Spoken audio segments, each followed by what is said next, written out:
میدونی با چه رژیم غذایی میتونه جنسیت بچت پسر بشه؟ اگه دلت میخواد جنسیت بچت رو خودت انتخاب بکنی، تا آخر این ویدیو همراه هم باش. سلام، من نیایش خالقی، ماما و سکس تراپیست هستم. به کانال من خیلی خوش اومدین. حتما سابسکرایب بکنین، به خاطر اینکه توی این کانال راجع به تمام مسائلی که یک خانم و یک آقا درباره بدن خودش و بدن پارتنرش، بارداری، زایمان، قاعدگی و رابطه جنسی باید بدونه اطلاعات به دست میاد. پس ویدیو رو لایک بکنید. اگر سوالی داشتید یا نظری داشتید حتما برام کامنت بذارید. اینجوری ویدیوهای بعدی هم بهتون نمایش داده میشه. در حالت طبیعی و نرمال که ما هیچ دخالتی در چیزی نداشته باشیم، آقایون نقش اصلی تعیین جنسیت رو دارن. اما اگر ما یه سری مداخلات من جمله رژیم غذایی رو بیایم و دستکاری بکنیم، میتونیم کمک کنیم که اسپرمی که حاوی کروموزوم X دخترزا یا Y پسرزا هست راحت‌تر به تخمک برسه. خیلی مهمه که اول از همه بدونید که هر جنسیتی چطور تشکیل میشه و اینکه انواع روش‌های تعیین جنسیت رو بلد باشید. من به عنوان کسی که توی مرکز ناباروری کار کردم و کارگاه‌ها و وبینارهای داخلی و بین‌المللی زیادی شرکت کردم، تمام این اطلاعات رو در اختیارتون قرار خواهم داد. اما در وهله اول مهمه که اگر این ویدیو رو ندیدید حتما با دقت تماشاش بکنید، چون خیلی مهمه. اطراف تخمک یک سری یون‌هایی وجود داره که کمک میکنه به جذب اسپرم پسرزا یا دخترزا. از طرفی پهاش واژن هم خیلی تاثیرگذاره توی اینکه کدوم اسپرم زودتر به اون تخمک برسه.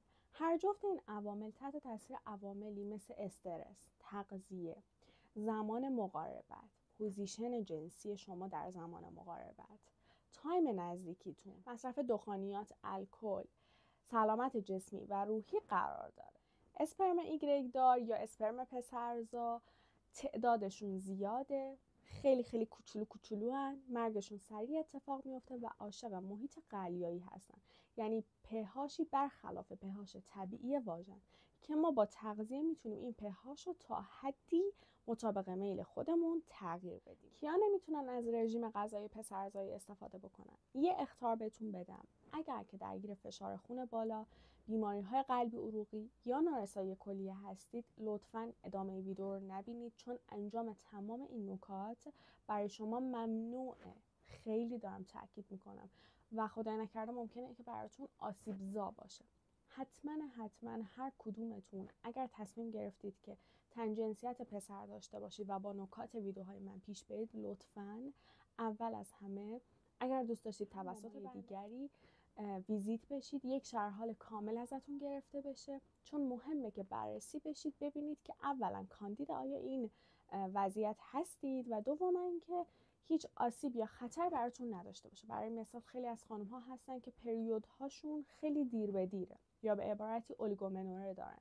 این افراد اصلا کاندید تن جنسیت پسر نیستن تا زمانی که مشکل اصلیشون حل نشه و حتی اگر اقدام بکنن ممکنه که نتیجه برعکس بگیرن. پس خیلی مهمه که شما اول ویزیت بشید، شرحال گرفته بشه و بعد پله به پله اقداماتی که نیاز هست براتون انجام بشه. پس هیچ وقت فکر نکنید که خودتون صرفا با دونستن یک سری نکات دکترید و میتونید درمان کنید. این ریسک رو انجام ندید. خب چیا رو بهتره بیشتر مصرف بکنید؟ غذاهای شور، غذاهای دریایی، گوشت قرمز، جگر گوساله، حبوبات، آبگوش، نخودآب، تره، شاهی، هویج، آناناس، توت فرنگی، چیزای شیرین، کربوهیدرات، غلات، عسل، آناناس، میوه های شیرین به خصوص، زیتون و قارچ. اینکه چه میزانی رو باید در طول روز یا در طول هفته رعایت بکنید به BMI شما، قد و وزنتون و شرح حالتون بستگی داره. برای جوابگیری درست بهتر که حتما تحت نظر باشید و اگر دوست داشتید با من این مسیر رو پیش برید، خوشحال میشم که از طریق راه ارتباطی که اینجا هست با من در ارتباط باشید. امیدوارم که همیشه تنتون سلامت باشه و این رو فراموش نکنید که رژیم غذایی خیلی زیاد میتونه در تعیین جنسیت مؤثر باشه اگر درست و اصولی رعایت بشه. اگر سوالی دارید برام حتما کامنت بذارید و اینکه بهم بگید تو کامنت ها که دوست دارید ویدیوهای هفته بعد راجع به چیا باشه. خیلی دوستتون دارم. مرسی برای حمایت همیشگی و نگاه قشنگتون.